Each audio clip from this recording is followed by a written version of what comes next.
नमस्कार साथियों, smart scholars YouTube channel में आपका स्वागत है। आज हम लोग संविधान की प्रस्तावना से जुड़े ऐसे मुख्य बातों पर चर्चा करेंगे, अर्थात की पॉइंट्स पर चर्चा करेंगे, जो कि विभिन्न परीक्षाओं की दृष्टि से बहुत महत्वपूर्ण होने वाला है। अक्सर यहाँ से प्रश्न पूछे जाते हैं, उनकी हम चर्चा करेंगे। पहली बात हम ये जानेंगे कि जो संविधान की प्रस्तावना है, इसमें जो व्यक्त भाव है वो कहाँ से लिया गया है। तो जो हमारे संविधान की प्रस्तावना या उद्देशिका है, इसमें जो भाव व्यक्त है वह पंडित जवाहरलाल नेहरू द्वारा 13 दिसंबर 1946 को प्रस्तुत उद्देश्य प्रस्ताव में अपनाए गए थे। और यही कारण है कि संविधान की प्रस्तावना को उद्देशिका भी कह दिया जाता है। अब दूसरा प्रश्न हमारे सामने ये खड़ा हो जाता है या उठता है कि जो संविधान की उद्देशिका है, इसका प्रारूप यानी स्ट्रक्चर किसने तैयार किया, क्या आप बता सकते हैं? तो चलिए हम बता देते हैं। जो हमारे संविधान की उद्देशिका का जो प्रारूप तैयार करने वाले विद्वान हैं, बी.एन. राव। कौन थे? बी.एन. राव, जो कि संवैधानिक सलाहकार थे।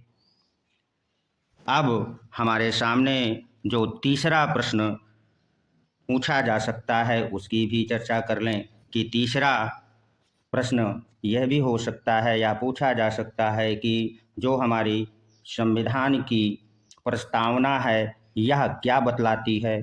तो जो संविधान की हमारी यह प्रस्तावना है, यह इस बात की घोषणा करती है कि हम भारत के लोग ही संविधान के मूल स्रोत हैं। आशा करते हैं कि आप लोगों ने यहाँ तक तो समझ लिया होगा कि भारत की जो संविधान की प्रस्तावना है, इसमें व्यक्त भाव कहाँ से लिया गया, संविधान की उद्देशिका का प्रारूप किसने तैयार किया गया और उद्देशिका क्या घोषणा करती है। अब जो भारत की जो संविधान की प्रस्तावना है, यह किस देश के संविधान से ली गई है, इसे भी जान लेते हैं। तो जो हमारे देश के संविधान में प्रस्तावना ली गई है, वह अमेरिका के संविधान से ली गई है। अमेरिका के संविधान से ली गई है, जो कि दुनिया का सर्वप्रथम लिखित संविधान है।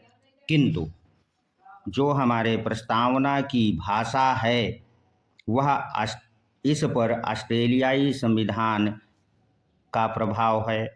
हो सकता है कि यहाँ से प्रश्न बन जाए। और अब हमको यह भी जानना आवश्यक है कि जो हमारे संविधान का प्रारूप है, स्ट्रक्चर है, वो हमें कहाँ से पता चलेगा। तो हमारे संविधान का जो प्रारूप है, वह उसका सार हमें संविधान की उद्देशिका से ही पता चलता है। वो कैसे? तो हमारे संविधान का जो प्रारूप है, उसको हम जान लें तो प्रभुत्व संपन्न समाजवादी पंथ निरपेक्ष लोकतांत्रिक गणराज्य बनाने के लिए यह शब्द हमारे संविधान के प्रारूप को व्यक्त करता है। यानी कि हमारा संविधान का प्रारूप कैसा होगा, वो प्रभुत्व संपन्न अर्थात समाजवादी पंथ निरपेक्ष व गणराज्य की स्थिति का होगा। तथा संविधान का क्या उद्देश्य है, इसको भी जान लें कि क्या प्रस्तावना से हमें संविधान के उद्देश्यों की जानकारी प्राप्त होती है कि नहीं। जी हाँ, संविधान के उद्देश्यों की जानकारी हमें प्रस्तावना से मिल जाती है। तो वो कौन कौन से उद्देश्य हैं, उसको जान लें।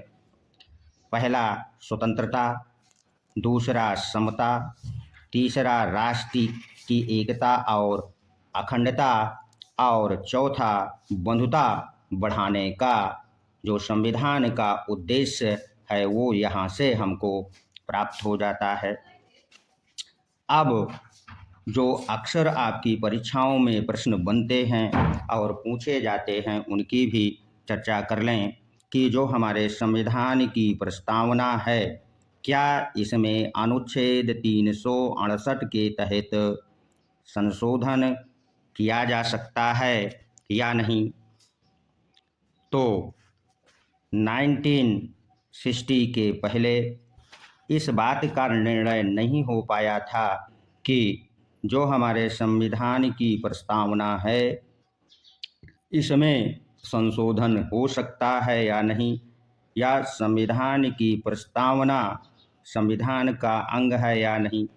तो सुप्रीम कोर्ट में 1960 में एक केस बेरूबारी केस बनाम भारत संघ में सर्वोच्च न्यायालय ने जो निर्णय दिया उसमें ये कहा कि जो हमारी प्रस्तावना है यह संविधान का अंग नहीं है, अतः इसमें अनुच्छेद 368 के तहत संशोधन नहीं किया जा सकता।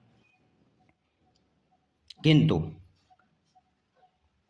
1973 में सुप्रीम कोर्ट ने अपने निर्णय को बदलते हुए ये कहा कि किस केस में कहा, केशवानंद भारती बनाम केरल राज्य में के वाद में सुप्रीम कोर्ट ये कहती है कि जो हमारे संविधान की उद्देशिका अर्थात प्रस्तावना है यह संविधान का अंग है। क्या बतला दिया कि जो बेरूबारी केस में सुप्रीम कोर्ट ने ये कहा कि प्रस्तावना या उद्देशिका जो है ये संविधान का अंग नहीं है, अतः इसमें अनुच्छेद 368 के तहत संशोधन नहीं किया जा सकता। किंतु सुप्रीम कोर्ट ने केशवानंद भारती बनाम केरल राज्य 1973 में अपने पूर्ण निर्णय को बदलते हुए ये कह दिया कि जो हमारे संविधान की प्रस्तावना है ये संविधान का अंग है